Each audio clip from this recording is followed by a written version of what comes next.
Hey everyone, welcome back to my channel. It's been a long week at work, some 3 a.m. wake-ups to get assignments done, and even a trip to the vet for Virgil.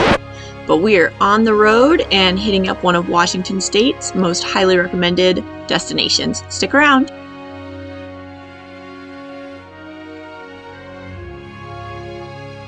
No, it's not the set of a reboot for Sound of Music. It's the little town of Leavenworth. Here's a quick history on this adorable Bavarian village. Known for its plentiful hunting and fishing by the Chinook, Yakama, and Wenatchee Native Americans, news of its abundance traveled fast, and by the mid-1800s, settlers in search of fur, gold, and timber had set up shop. In 1892, the Great Northern Railroad had arrived, bringing a roundhouse, switchyard, and division headquarters with it. By 1904, a dam had been built on the Wenatchee River. The Lamb Davis Lumber Company had constructed a massive sawmill, and fruit trees were being planted, which is still a prominent source of agriculture today. Known back then as Icicle Flats, the town was booming, but its fortune would be short-lived. Just after midnight on March 1st, 1910, after being stalled on the tracks for 6 days due to snowfall, 2 of the Great Northern's trains were swept down off the tracks from an avalanche on Windy Mountain. Hurled as far down as 1,000 feet and under 40 feet of snow, it took days to dig all the victims out. 96 people were killed, and it's considered one of the worst train disasters in U.S. history.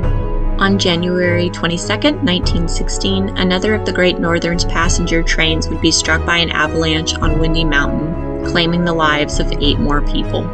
Plagued by these natural disasters, the railroad struggled. Great Northern's 2.6-mile Cascade Tunnel was rendered obsolete by a new 8-mile tunnel constructed in 1929, but is still hikeable today as the Iron Goat Trail. According to the Atlas Obscura, the hike features historical remnants of the old line, including remains from the 1910 avalanche wreckage. While most trains are called Iron Horses, the Great Northern Railway became known as the Iron Goat on account of its powerful locomotives pulling massive payloads up and down the steep, unforgiving grades of the Cascade Mountain. Rather appropriately, a mountain goat became their corporate symbol. Despite its benefit to the town, by 1922, Great Northern had moved its roundhouse and headquarters to Wenatchee and diverted all of its lines in favor of more hospitable terrain, leaving Leavenworth high and dry and taking with it the prosperity of its lumber industry. Crippled without a rail line in 1926, Lamb Davis Lumber Company likewise uprooted itself for greener pastures, and the next few decades would see Leavenworth reduced to little more than a ghost town. According to their website, by the 1960s, Leavenworth was on the brink of extinction, when a major initiative was pitched by local business owners to revamp the town into a Bavarian village and market it as a prime tourist destination. And they were right.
Hello everyone, it's about 7 o'clock in the morning, Saturday, and I'm getting my shoes on because I'm going to go find this cute little crepe place for breakfast.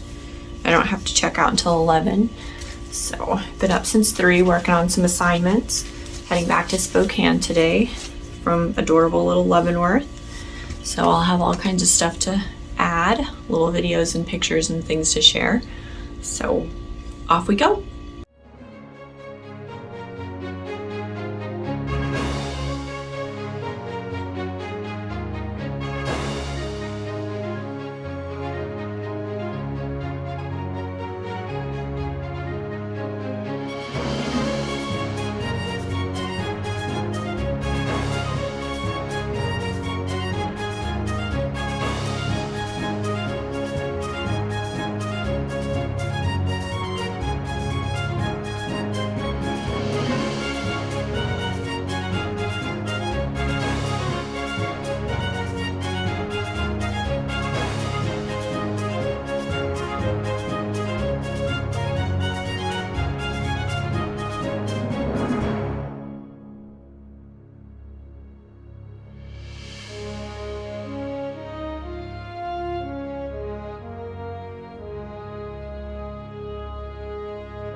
And there you have it. After decades of circling the drain, the village of Leavenworth is booming once more. For any history buffs in the audience, Dad, Mr. Beachy, if you're still watching, and anyone else interested in more details on the town and the railroad, I've included all the links for cited information and pictures in the description. Thank you so much to my 18 YouTube subscribers. If you haven't already, consider hitting the subscribe button and the little bell in the upper right-hand corner for all the channel notifications. Thank you guys so much. I appreciate all of you. Until next time.